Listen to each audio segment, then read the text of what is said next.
Pagka may mga eskwela, nag-enroll sila ng mga subject na 101, ibig sabihin it is the most basic subject or teaching or the basic principles of a subject. And in Matthew 11:29, Jesus says, "Learn from me." Ang pamagat ng pag-aaral natin ngayon, Family 101 according to Jesus. Very basic rules about how family should be reacting to one another, how family life should be lived. Heavenly Father, we thank you for who you are in our lives. Thank you that you are our healer, our friend, our teacher, our provider, protector, companion, and that you are our God. Salamat, Panginoon, dahil kami patuloy mo na pinalalago. You trim the rough edges, O God. You polish us like gem, that even friction turns us into better persons. Salamat sapagkat kayo ay laging nandyan, naasahan, natatawagan, only a prayer away. Patawarin niyo po kami sa mga kasalanan namin at kami po inyong bigyan ng kakayahang maunawa kayo. We ask, Father, that you may give us an understanding heart, give us wisdom, enable us to comprehend your message for us today. At nawa, Panginoon, laging makita namin yung relevance sa inyong mga salita sa aming buhay. Kung di man diretso sa buhay namin, sa buhay ng mga taong aming nai-influensya, mga taong aming dapat mahalin, alagaan, mga tao sa aming mundo. Nawa, Panginoon, payamanin mo ang aming isipan, ang aming pagkatao sa pamamagitan ng iyong mga katuruan at ang buhay na nais mong maipamuhay namin sa pinakamabuting paraan matupad. We ask you, Father, let your will be done. Move in our midst. Bless us. Give us your message. Use only your servant as an instrument, but be the message giver, O God. We ask you, Father, in the name of Jesus, your Son, our Lord and Savior. Family 101, according to Jesus. Isa na pong kilalang-kilala ang Panginoon sapagkat napakarami na niyang mga napagaling, naturuan, nabigyan ng biyaya. At yan ang background ng ating babasahin, Marcos 3:10 hanggang 11. Sapagkat marami na siyang pinagaling, dinudumog siya ng lahat ng may sakit upang hawakan man lamang siya. Bawat taong sinasapian ng masamang espiritu na makakita sa kanya, ay nagpapatira pa sa harapan niya at sumisigaw, "Ikaw ang anak ng Diyos." Marcos 3:21.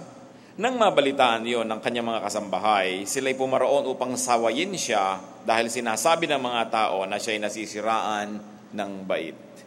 Hindi naman lahat ng gumagawa ng mabuti na intindihan. Maging ang Panginoong Hesus sa dami ng kanyang ginagawang mga himala ay napagkamalan at binansagan na nasisiraan ng bait. Kaya anong ginawa ng kanyang mga kasambahay, siya'y sinikap pigilin sa kanyang ministry. Jesus' family did not believe in him initially. Marcos 6:4. Dahil dito, sinabi sa kanila ni Jesus, ang isang propeta ay ginagalang ng lahat, maliban ng kanyang mga kababayan, mga kamag-anak, at mga kasambahay. So hindi lang mga malalayong kamag-anak, mga kasambahay ng Panginoon, ang kanyang idinadaing na hindi naniniwala at hindi nagbibigay ng galang. Mateo 12:46 hanggang 50. Habang si Jesus ay nangangaral, dumating ang kanyang ina at mga kapatid. Naghihintay sila sa labas ng sinagoga dahil nais nila siyang makausap. May nagsabi kay Jesus, "Nasa labas po ang inyong ina at mga kapatid. Ibig nila kayong makausap." Ngunit sinabi niya, "Sino ang aking ina at sino-sino ang aking mga kapatid?" Itinuro niya ang kanyang mga alagad at sinabi, "Sila ang aking ina at mga kapatid. Sapagkat ang sino mang sumusunod sa kalooban ng aking Ama na nasa langit, iyon ang aking ina at mga kapatid." At naway buksan ng Panginoon at ang Espiritu ang ating isip na mabatid natin ang lalim ng ganitong mga pangungusap galing mismo sa bibig ng Panginoong Jesus. So Jesus defined family as people who are spiritually one with you. People who believe in you. People who agreed with you. And in general, this is a spiritual sense of definition, a spiritual family.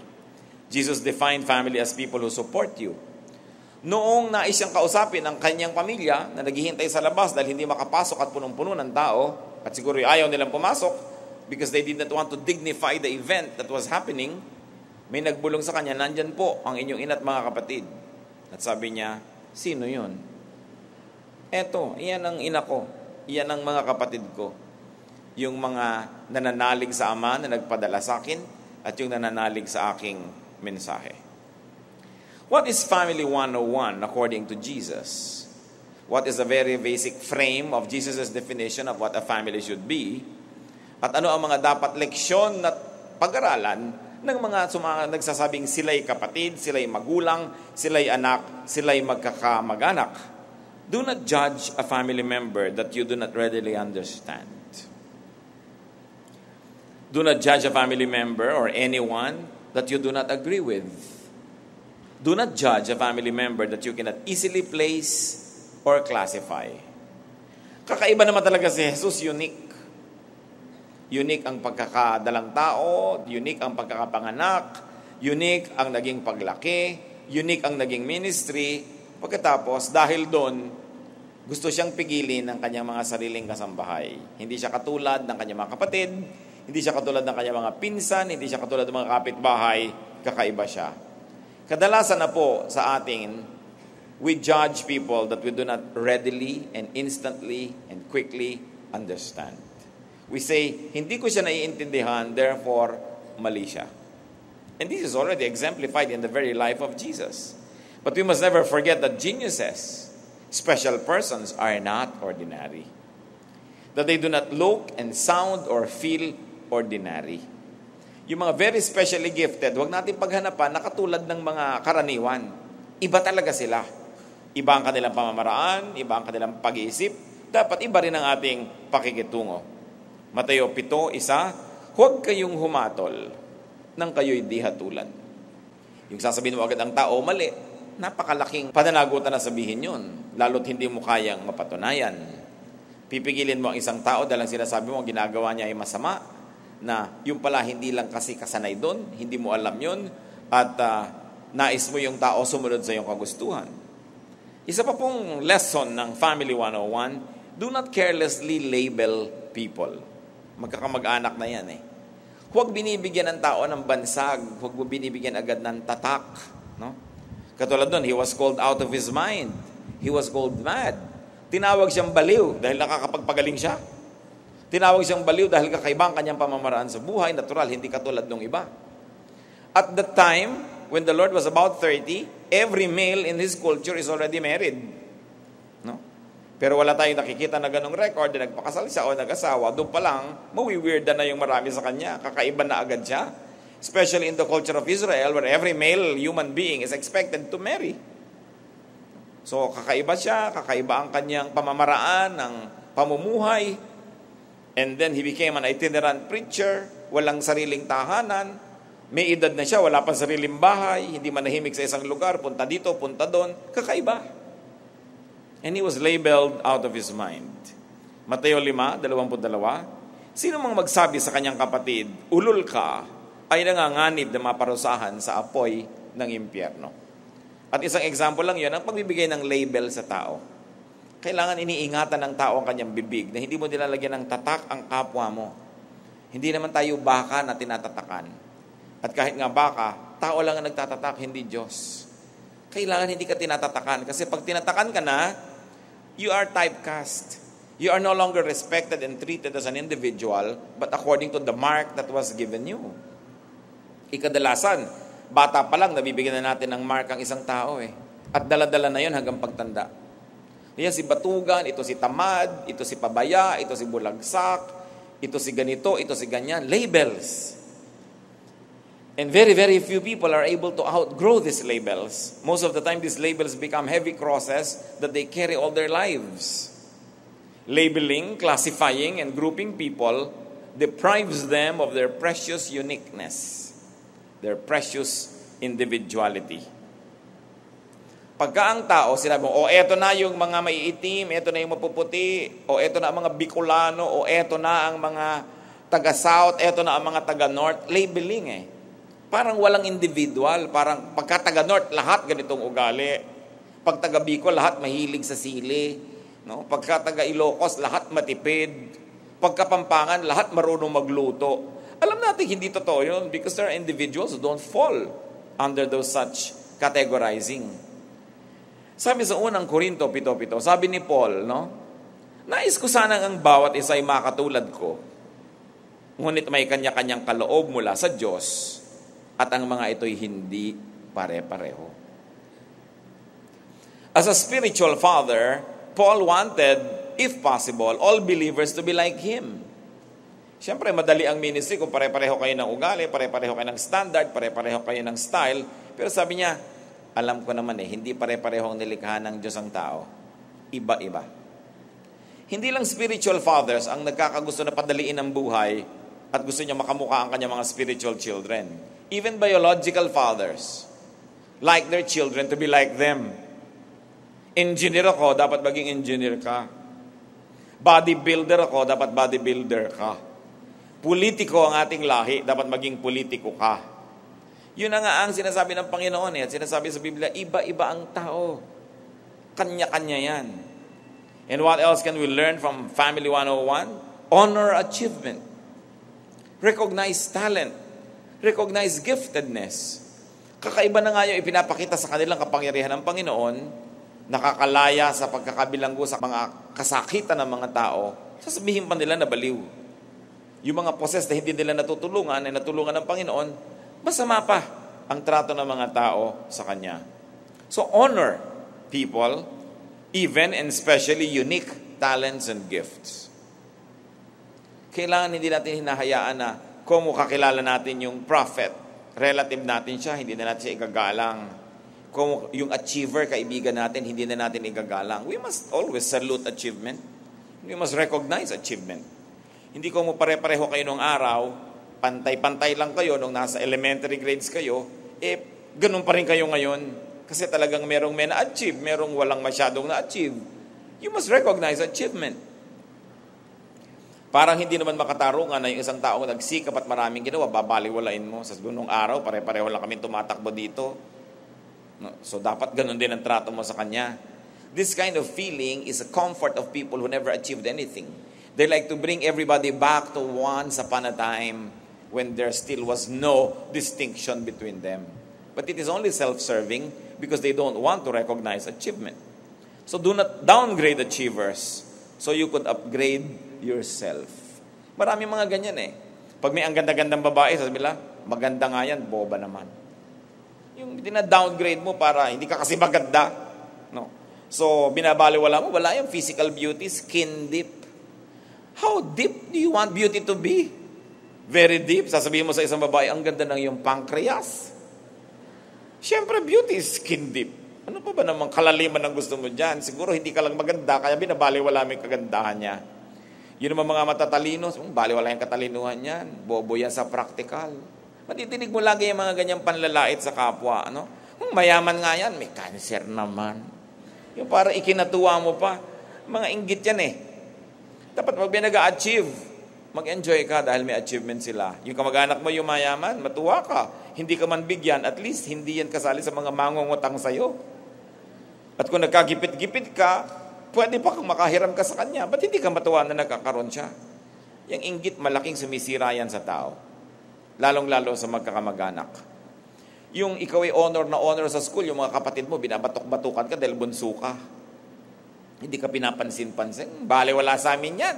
Yung sikat na artista na yan, sa amin, hindi sikat sa pamilya namin. Pero may na-achieve nga siya, di dapat saluduhan mo. Support family members in their calling, in their vocation, in their chosen careers. Dahil hindi lahat ay magkakamuka, merong gusto na maging volcanologist siguro, merong gusto siguro maging florist, merong gusto maging musician, merong gusto na ganito't ganyan ang gawin niya, suportahan, kung ano ang tawag sa kanya. Paano nyo malalaman kung anong tawag ng Diyos sa'yo? Kung anong talent ang mga binigay sa'yo, kung saan ka mahusay, kung saan magaling, yun ang calling. Hindi ka naman tatawagin ng Diyos, halimbawa sa isang mathematical ministry, kung hindi ka niya binigyan ng mga special gifts with numbers. So dapat yung tao, kung saan siya nakahilig, doon bumuhal. Lalo't hindi naman masama at hindi bisyo yun. Pero wala, ang mga tao may mag-aaral. Lagi mo nadidinig yan. Gusto ko po mag-aaral ng ganong kurso. Sasabihin agad ng magulang, anong trabaho makukuha mo doon? Yung trabaho agad ang iniisip.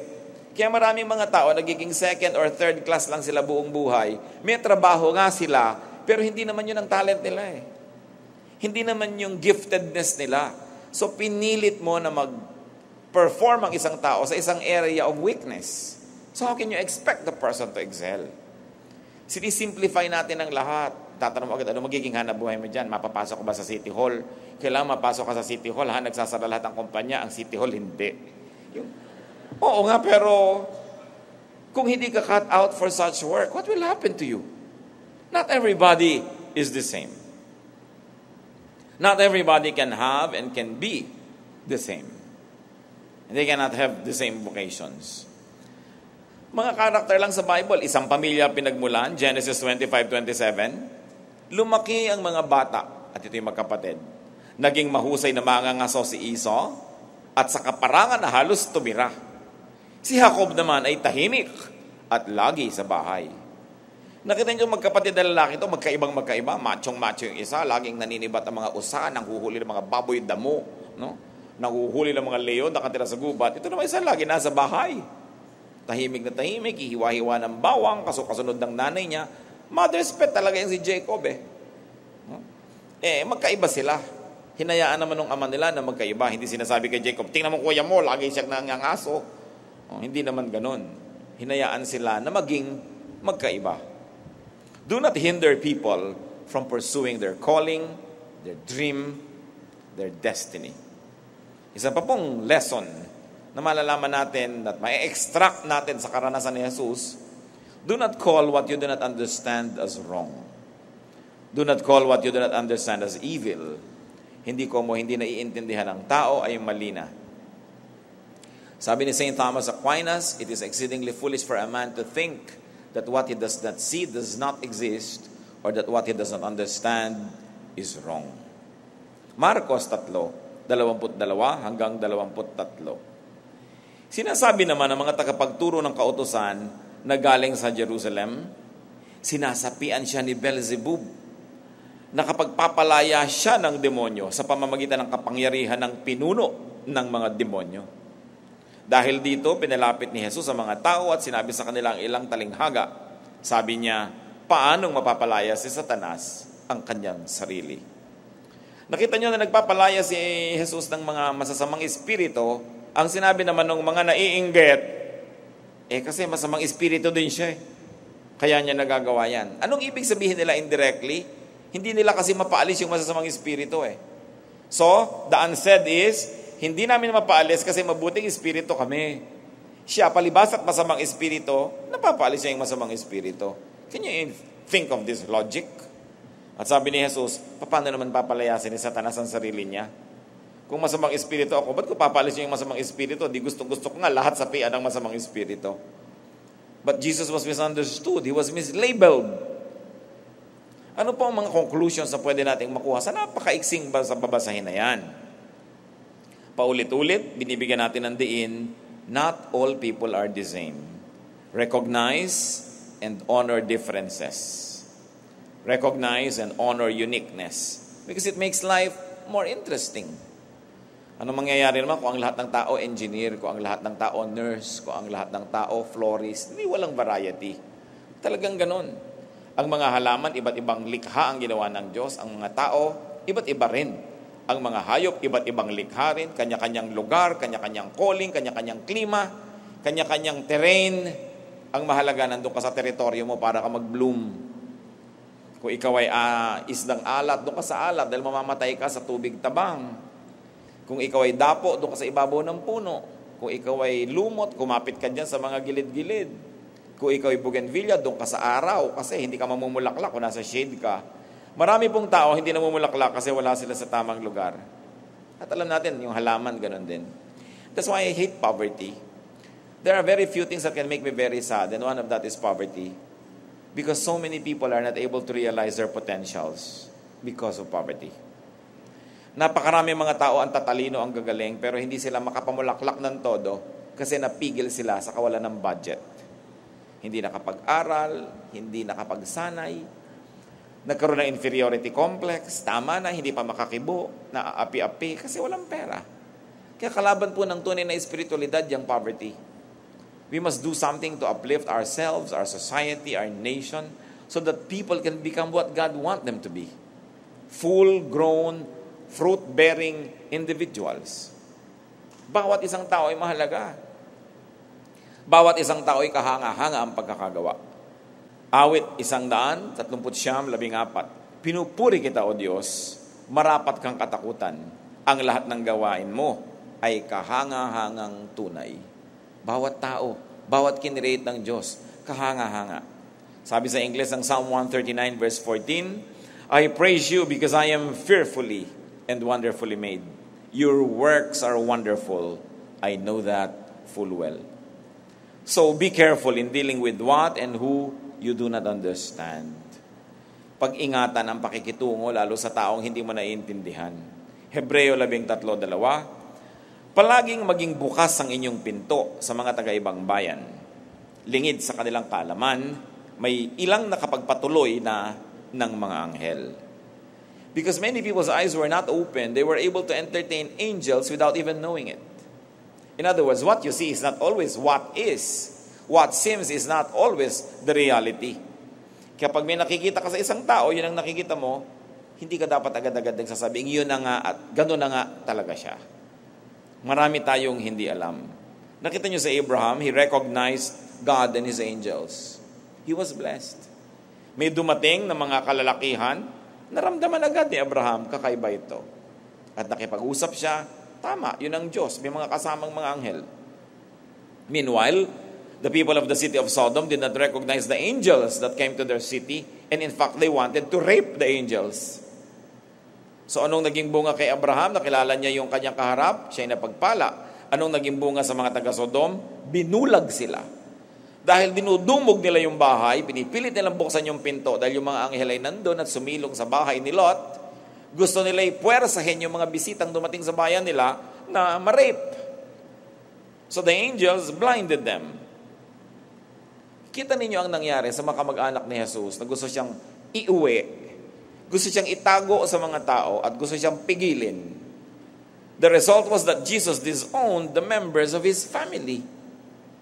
Mateo 12:48-50, ngunit sinabi niya, sino ang aking ina at sino-sino ang aking mga kapatid? Itinuro niya ang kanyang mga alagad at sinabi, sila ang aking ina at mga kapatid. Sapagkat ang sino mang sumusunod sa kalooban ng aking ama na nasa langit, iyon ang aking ina at mga kapatid. Isipin po natin ito mabuti.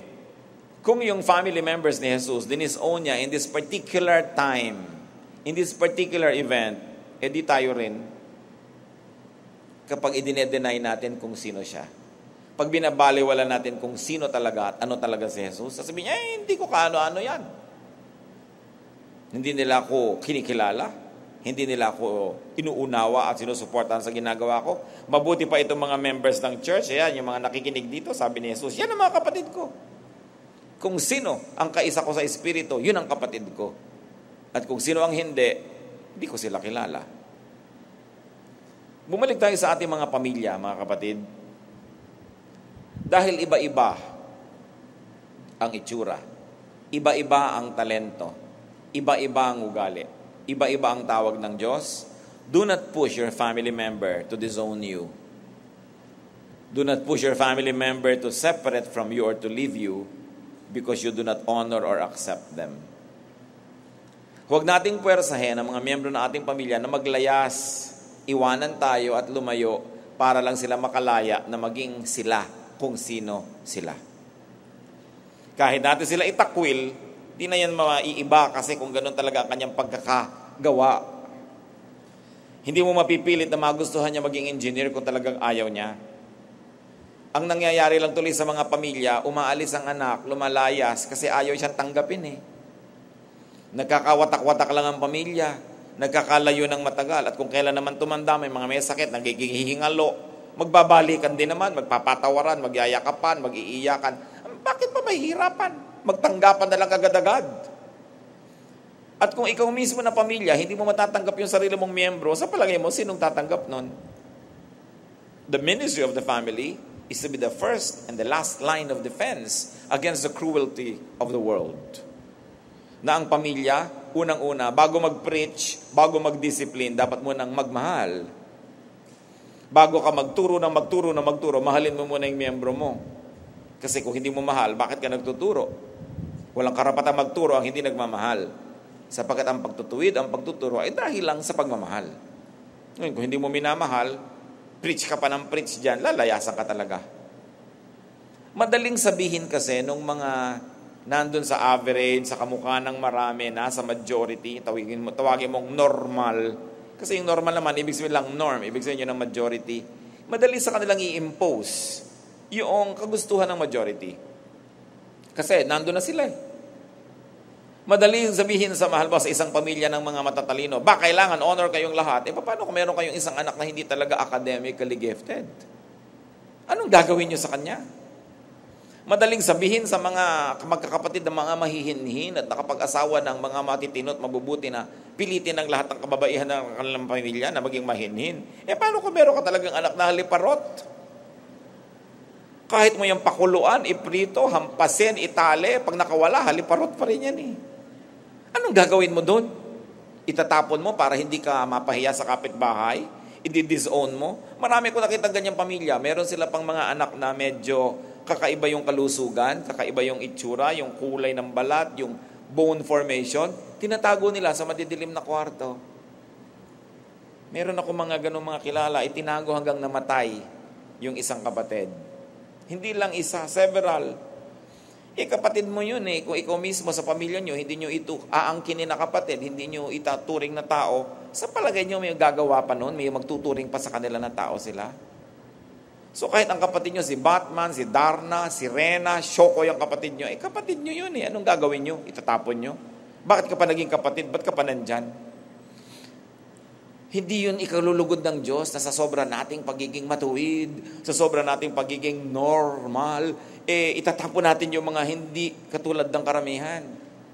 Ang pagtanggi sa pagtanggi sa potter. Hindi si Hari ha. Pagka tinanggihan mo yung tao na nilikha ng Diyos, sinong tunay na tinatanggihan mo? Di yung Diyos na lumikha. Kaya sabi ni Lord, pagka tinanggap kayo, tinatanggap ako. Pag nireject kayo, nireject din ako. That's in an evangelistic context. But of course, it's not difficult to stretch that to practical life. Pagka meron kang anak at pinadala mo sa isang lugar at tinanggihan doon, di ba ikaw sumasama ang loob? Di gano'n din ang nararamdaman ng ating Ama sa Langit na meron siyang anak na kinreate tapos hindi mo ino-honor, hindi mo minamahal, hindi mo tinatanggap. To those whose families and friends and homes do not recognize them, those families that do not accept them, what do I say? Do a Jesus. Tularan ang Panginoon. Kapag ayaw kayong tanggapin ng pamilya nyo, ayaw kayong tanggapin ng lipunan, ayaw kayong paniwalaan, ayaw kayong tanggapin just as you are, ipinipilit nilang ibahin ang inyong identity, tandaan nyo ang Panginoon. He continued to believe in Himself and He continued to pursue His calling. Nanindigan siya. Marcos 14, 60 hanggang 62. Nililitis nilang Panginoon. Pinipilit nilang itatwa ni Jesus kung sino siya. Kasi ayaw nilang paniwalaan kung sino si Jesus eh. Tumayo ang pinakapunong pari sa harap ng kapulungan at tinanong si Jesus, wala ka bang isasagot sa paratang nila sa iyo? Ngunit hindi umimik si Jesus at hindi sumagot ng anuman. Muli siyang tinanong ng pinakapunong pari, ikaw nga ba ang Kristo, ang anak ng mapagpalang Diyos? Ang ine-expect nila, sabihin no. Ang ine-expect nila, hindi po. Kasi alam nila, pagka sinabing oo, paparusahan nila, papaluin, hahampasin, ipapako sa krus, papatayin nila. Ayaw nila makarinig ng oo. So, ang ine-expect ng lahat ng tao na ang pressure ang laki-laki, itatatwa ni Jesus kung sino siya. Sumagot si Jesus, ako nga. Kilala ni Jesus kung sino siya. Hindi siya nalito kung sino siya. Ipinilit niyang siya ay siya, kahit ang tao ay hindi naniniwala. And you know how everything else happened. The rest is history, sabi nga nila. So, kayo ay mahusay, ayaw kayong paniwalaan ng tao, maniwala kayo sa sarili niyo. Sa tulong ng Diyos, patulong kayo sa Diyos. Hindi naman kayo pwedeng walang kakampi. Kahit kayo ayaw kampihan ng tao, may Diyos pa rin. Ayaw nilang maniwala na ganito kayo, pero alam nyo kung sino kayo, manindigan kayo. Huwag niyong ibigay sa kanila yung gusto nila. No? Natanggalan ka ng individuality, tanggalan ka na yung pagkatao, tanggalan ka na yung karakter. Tanggalan ka ng essence ng giftedness.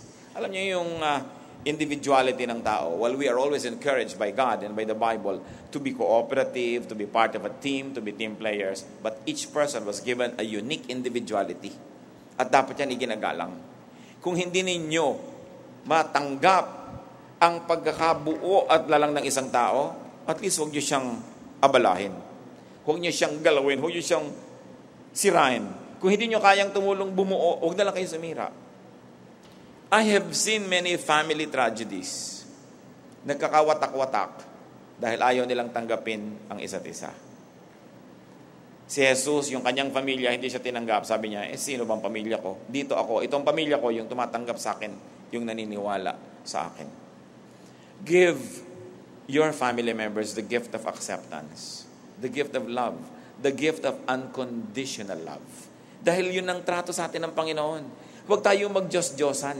Hindi tayo Diyos. Ang magagawa lang natin sa mga anak na ibinibigay sa atin, ipinagkakatiwala, mga kapatid, mga kaibigan, ang magagawa lang natin, ipanalangin, tulungan sila.